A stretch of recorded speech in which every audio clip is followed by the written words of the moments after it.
America's top diplomat is headed back to the Middle East amid fears the Israel-Hamas war could spiral into a bigger regional conflict. AP Washington correspondent Sagar Meghani reports. Immediately after the war began, the Biden administration was relieved about what seemed to be the low potential for a broader Mideast battle.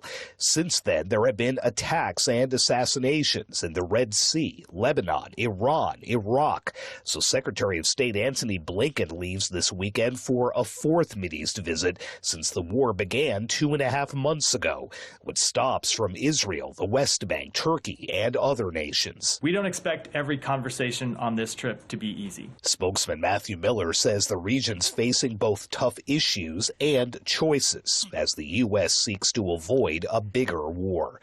Sagar Meghani at the White House. The UN Office for the Coordination of Humanitarian Affairs Thursday provided a report on recent attacks and hostilities across Ukraine. VOA's Jeff Custer reports. The UN report, citing humanitarian partners on the ground in Ukraine, said early Thursday most of the city of Kropyvnytsky in the center of the country was left temporarily without water and electricity after drone or missile strikes. Attacks also damaged homes and schools, killing and injuring civilians in the Sumy region in the north, the Donetsk region in the east, and the Kherson and Mykolaiv regions in the south. Citing reports from the World Health Organization and the UN Children's Agency, UNICEF, since December 29th, the Humanitarian Affairs Office said a total of at least 10 health facilities and 8 schools have been damaged in Ukraine. The UN Human Rights Office in Ukraine verified that 90 civilians, including 2 children, have been killed and 421 people injured across 12 of Ukraine's 24 regions during the same period. Jeff Custer, VOA News. For pictures, video stories, and more, follow the Voice of America on social media, including Facebook, Instagram, and YouTube.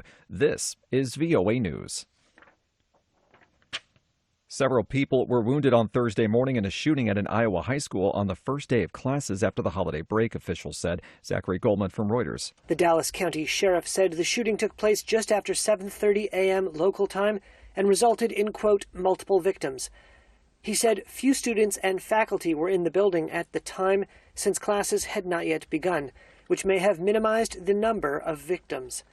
CNN and NBC News reported that the shooter was dead. NBC said the suspect died of a self-inflicted gunshot wound. The sheriff did say that the shooter had been identified, but offered no further information. Iowa is currently the focus of intense political attention. The state will hold the first nominating contest in the Republican primary in 11 days. Republican presidential candidate Vivek Ramaswamy had been scheduled to hold a rally in Perry.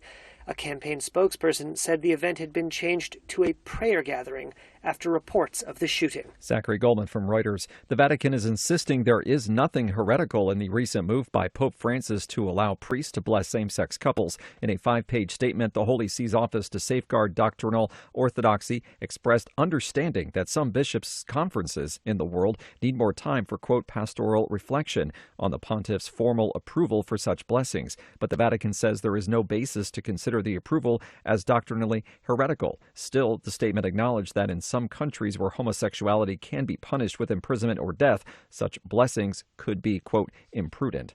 A French report has said that the UK isn't cooperating enough to curb migrant crossings across the Channel. AP correspondent Karen Shamus reports. The United Kingdom is not sufficiently coordinating with France in its efforts to reduce the number of migrants crossing the English Channel. This is according to a French report from France's Court of Accounts that concluded that France is struggling to develop operational cooperation arrangements with the UK. The court found that the British don't provide usable information on the departures of small boats. It added that British authorities give basic details which haven't been counter-checked. Karen Shamas, London. The largest male specimen of the world's most venomous spider that boasts fangs powerful enough to pierce a human fingernail has found a new home after being discovered north of Sydney, Australia. The Sydney funnel-web spider, found only in Australia, has been donated to the Australian Reptile Park to help save lives by contributing to the park's anti-venom program. The spider, given the moniker Hercules, that was initially delivered by a member of the public to a local hospital, but park experts retrieved it and soon realized it was the largest male specimen ever received by the public in Australia. Hercules measures 7.9 centimeters from foot to foot, surpassing the park's previous record holder named Colossus.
Thank you for watching.